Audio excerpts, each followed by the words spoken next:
I am the Dollar Sportsman. Thank you for joining me today. We have got PSA guns. This is the JAKL in 300 Blackout. We're gonna see, is it worth buying the JAKL when you can build a 300 Blackout from Palmetto State for half the cost? We'll see how they run and tell you what's up.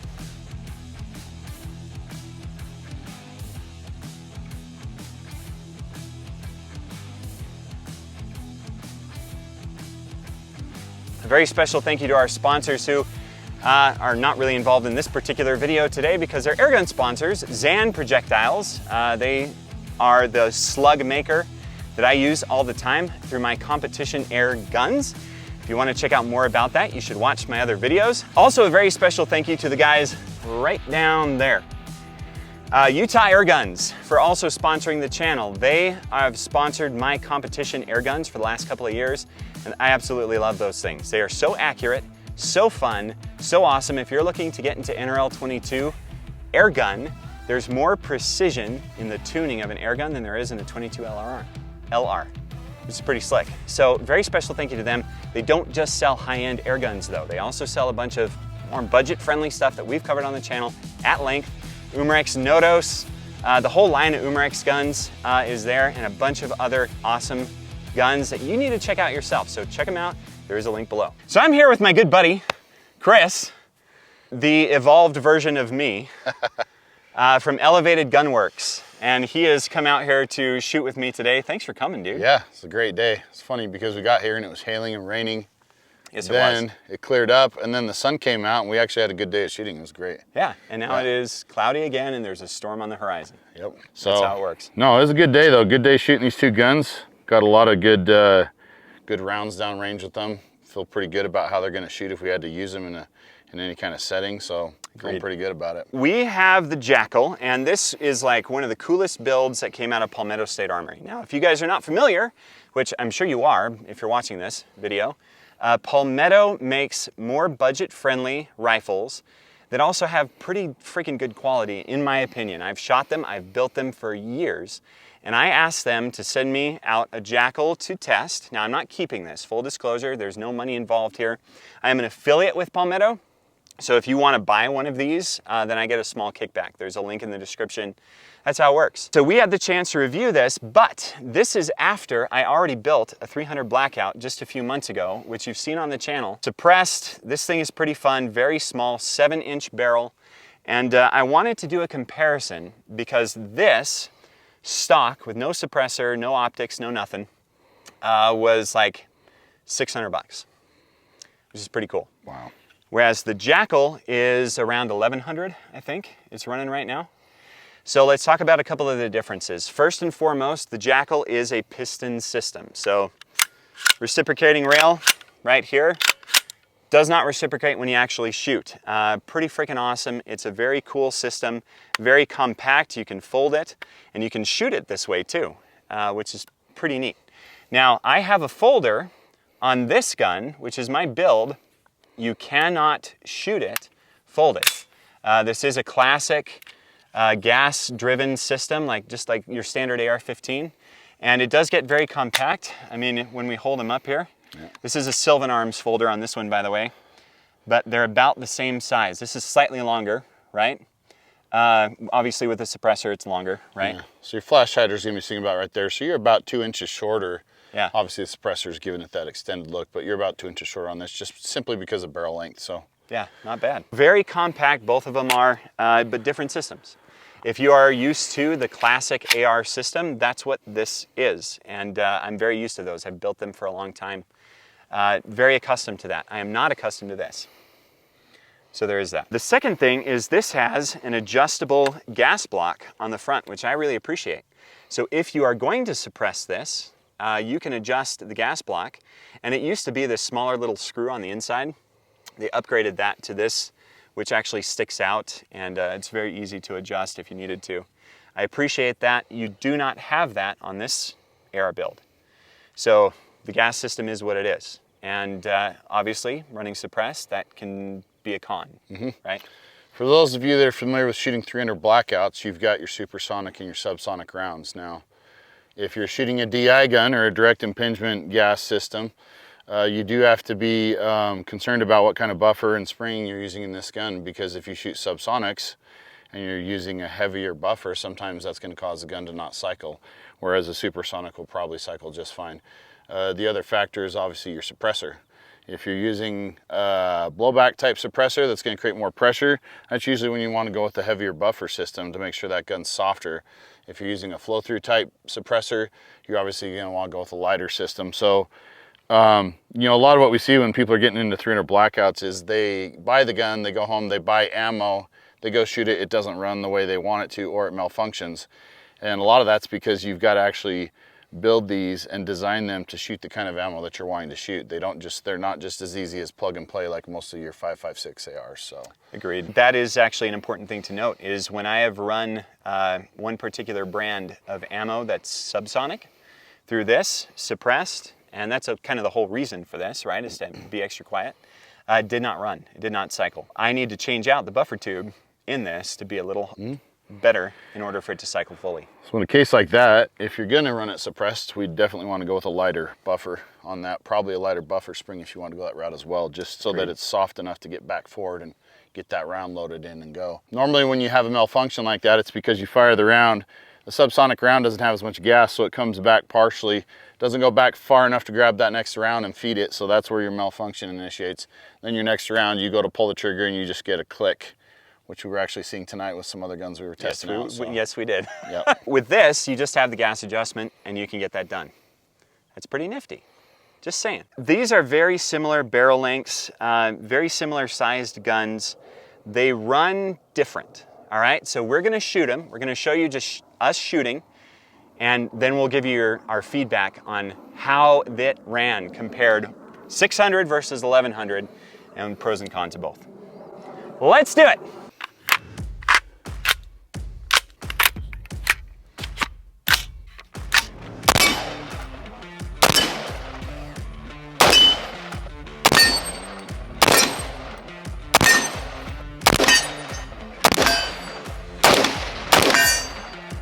Nice.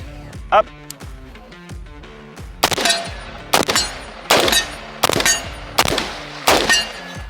One miss. One miss, not bad. I think you can go a little faster. I can go a little faster.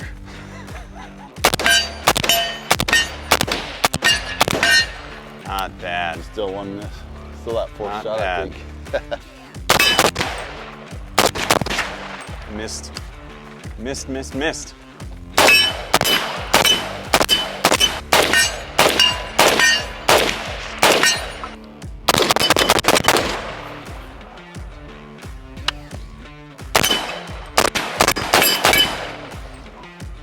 Go.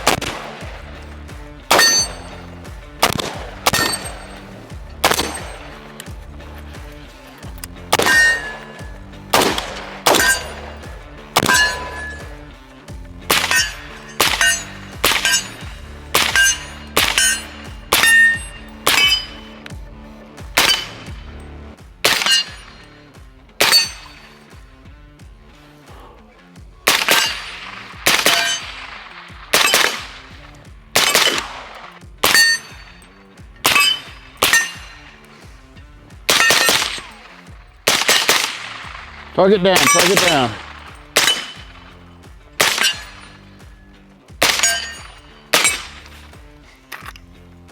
Kill the target. Nicely done. Yeah, big difference obviously shooting with a suppressor. You know, shooting with the suppressor, it tames that recoil quite a bit. You can run a little faster. This trigger is pretty comparable to the other one as well. You can tell they're both mil specs, so it's like, it's not a trigger thing, it's a suppressor thing completely with your recoil and re-engagement for sure. True. So.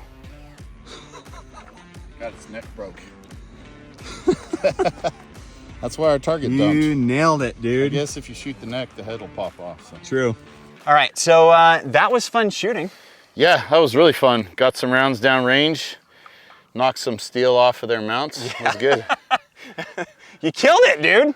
You killed it. All right, so shooting short is definitely different for me, right? I'm used to shooting the longer ARs, lighter recoil. 300 Blackout has more recoil, shorter has more recoil, and I struggled a bit to get on target. We were shooting 150 grain supers today, so there's definitely a little more kick behind those than you typically find with subs, so that's part of it, and obviously running short barreled systems, so. Yeah.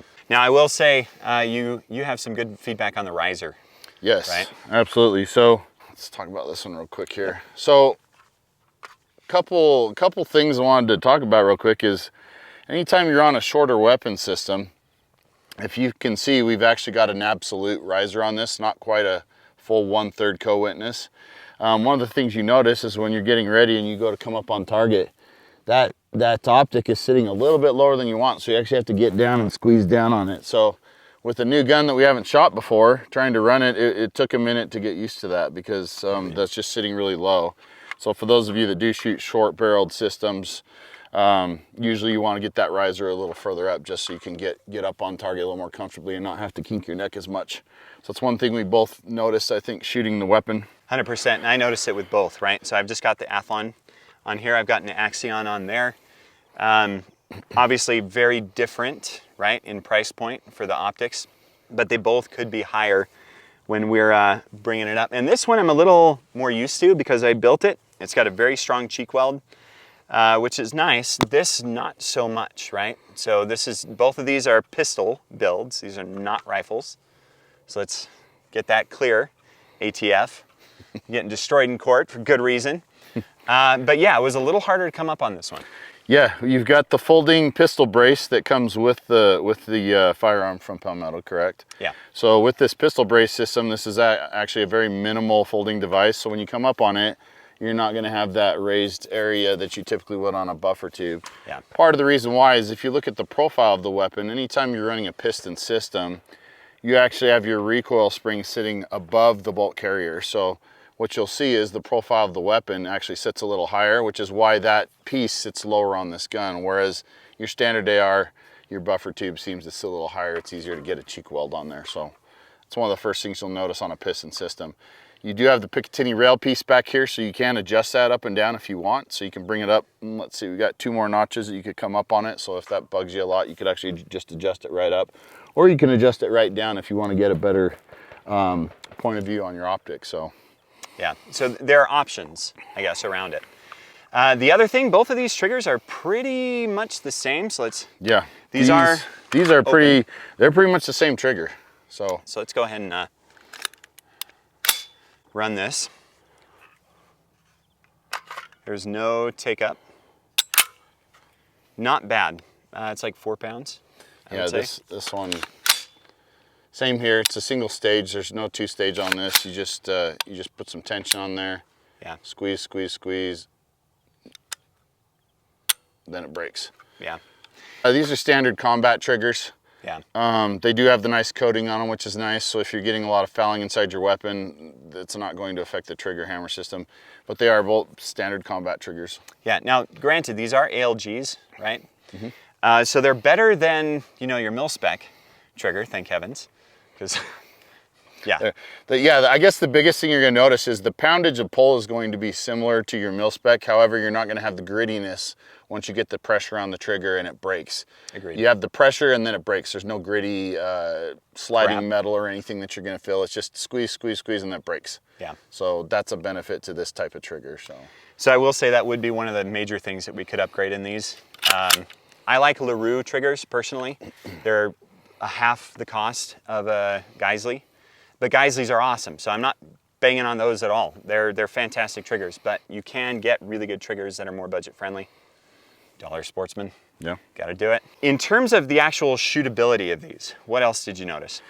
So for those of you that aren't familiar with the difference between the DI and the piston systems, anytime you're shooting a piston gun, the felt recoil is going to be different. So what you're going to feel is you're going to shoot the weapon, the gas moves forward, it goes through the tube, and it actually pushes a rod that pushes your bolt back. So you've got actually a stable metal system that's actually pushing the system back. So what you're going to feel recoil-wise, when you pull that trigger, you feel the round go off, you're going to feel the bolt engage, and it's actually going to come back, and it almost gives you kind of a little bit of a thud as it comes back. For those of you that have shot AKs before, very similar.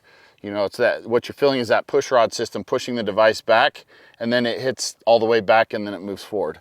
On a DI gun, what you're feeling is you're feeling air pushing your bolt carrier back. So you just feel it sliding back, and as it's sliding back in the DI gun, it's actually hitting your buffer and your buffer spring, and so it's sliding back and it's slowly hitting a tapered tension until it goes back forward. Whereas with a piston, it comes back, it hits the full compression of that spring, then it goes forward. So that's one of the first things you're going to notice is on a DI gun, your recoil is quicker. So you'll pull the trigger, you're going to feel it slide back, it's going to go back forward, you're ready to go again. Piston, you're going to have it's it's hard to notice if you haven't shot these a lot, but there is a slight delay in the recoil of the piston system. Agreed. And then you get that thud at the end, so once it comes back and goes forward. So what we noticed when we were shooting is that will come into play when you are trying to engage a target very quickly. If you're trying to send multiple rounds down range, super quick, super accurate, piston gun's it's gonna make it a little more challenging for you. Agreed. And that is something that we noticed, that we could fire this faster with the suppressor, direct impingement, than we could this one without a suppressor. Now with a suppressor, it could be different, right? Yes. If you wanted to tune this up and have it fire similar to the DI or the direct impingement, put a suppressor on, you could potentially upgrade your trigger and you're good to go. So very small enhancements to make this thing actually run quite a bit faster if you wanted to. Yeah. So I appreciate you being out here, dude. You're the expert. The man! The man! All right, so do you need to buy a JAKL? I would say no. It's a nice gun. It is nice. Like I'm not saying you have to have a JAKL compared to this. Yes. You could just build one of these for 600 bucks and then throw a suppressor on for 600 more, and the cost is the same. Yep. But the kind of person that would want a JAKL, somebody that wants to be able to just fold this down really quick and get it in place and pull it out really quick like a backpack type gun. Obviously the piston systems, for those of you that are aware, you can throw them in the dirt, get them all dirty. It's not going to get into the bolt carrier system. It's not going to mess with the airflow on the gas because it's being pushed by a push rod. So there is that benefit of reliability. Yeah. The other cool thing about the piston systems is you do get the side charge. So, that's valid. I can stay on my grip, I can stay on my trigger, I can engage the charge. Yeah. It's really quick to run, really quick to prepare. If I get a malfunction, really quick to clear that malfunction. And we should note that it is ambidextrous. Yeah, you can swap it either side, and it's non-reciprocating. So when I was shooting, I can wrap my thumb all the way around that, and that thing's not coming back and slapping my finger. So it's really nice.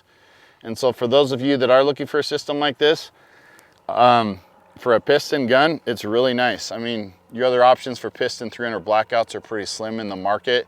And from what I'm aware of, most of the more popular ones, which we won't name, you're getting up into the $2,000 range on those. Agreed. And so you're kind of just looking at a lot more expensive system. Yeah. So that makes sense. If you want the advantages, then by all means, the JAKL's where to hit it. If you don't mind, more budget friendly, or if you want to do your own upgrades, for example, I upgraded this, obviously I put a suppressor on it. I put the folding stock on it. We can upgrade the triggers. There's stuff that I've done to this to make it flow better, right? Which you kind of already get with a piston system. Now granted, both can be upgraded, and there are upgrades that we've discussed that are worth doing in order to improve your shooting experience with either of these. So at that point, it just depends on your preference. Yeah. So I guess the big question is, now that you've shot them both, what would you prefer to shoot? You know, in all honesty, like full honesty, I think I prefer this. And the only reason is because I'm used to this system. I'm used to direct impingement, how it feels, very accustomed to that. I can get on target a little better, a little faster. I'm not used to the JAKL. If I had more time behind it, I don't know that I would say the same. Okay, well, I'd go ahead and say the same. I would prefer the direct impingement system. You know, I've shot for a real long time, and one thing I can tell you is it feels softer. Now, whether it's actually softer, I don't know. We'd have to get into a lab and test it, but it feels softer, and it just feels easier to shoot faster. Yeah. Reliability, man, with the piston systems, you know, you can throw them in the dirt, the water, you can do whatever you want. They're gonna run. If I need to adjust the gas, you know, you can just stick your bullet head in there and just twist it real easy. It's a simple system, but man, the DI guns are really soft to shoot. So I have to agree with you there. There you go. What do you prefer? That's the question. So you can try either of these out. Again, there are links below, whichever you prefer, man. I've built this and I love it. I would like to have a JAKL for myself, but in the meantime, here it is. Awesome. Thank you very much, man. Yeah, no problem. It is raining. I'm the Dollar Sportsman. Thanks for watching. Thank you, Palmetto, for sending this out for us to test. And we just had a great time. Yeah. We better get out of here. Let's get out of the rain. All right.